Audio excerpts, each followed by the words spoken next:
SHO Zulfikar मार के हत्याखोर SHO Zulfikar मार के हत्याखोर SHO जुल्फकार मार के चुरंजा यार SHO जुल्फकार मार के STP अगवान महमूद गबो ते पूरी FIR STP अगवान महमूद गबो ते पूरी FIR STP अगवान महमूद गबो ते पूरी FIR। दादलगारी में बदअमनी STP अगवान महमूद गबोर मथा कूड़ो केस दायर करण खिलाफ कौम परस्त अगवान जो प्रेस क्लब दादलगारी अॻियां एहतिजाजी मुज़ाहिरो। एहतिजाजी अगवानी शाह नवाज़ पिताफ़ी, अली अहमद पिताफ़ी, सदर लिगारी अली बख्श शरकत रहिया हुआ। अगवान चयो त पुलिस शहर अंदरि अमन क़ाइमु करण में बिल्कुलु नाकाम थी चुकी आहे।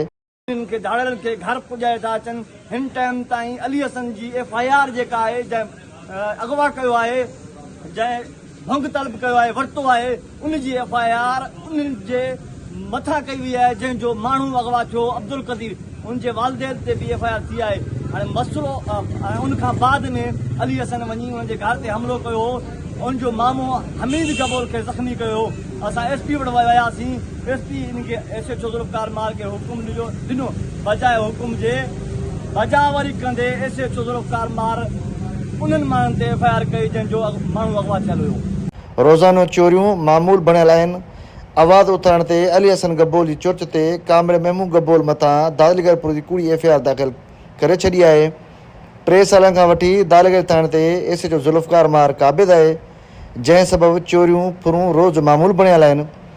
STP जे अॻुवाननि चयो त महमूद गबोल मथां थियल कूड़ी FIR ख़तमु न कई वई त एहतिजाजी तहरीक वधाई वेंदी।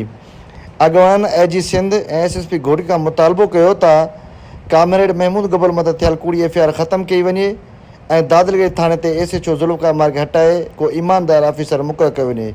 मोहम्मद अली पिताफ़ी, कोशिश डिजिटल न्यूज़, दादलगारी।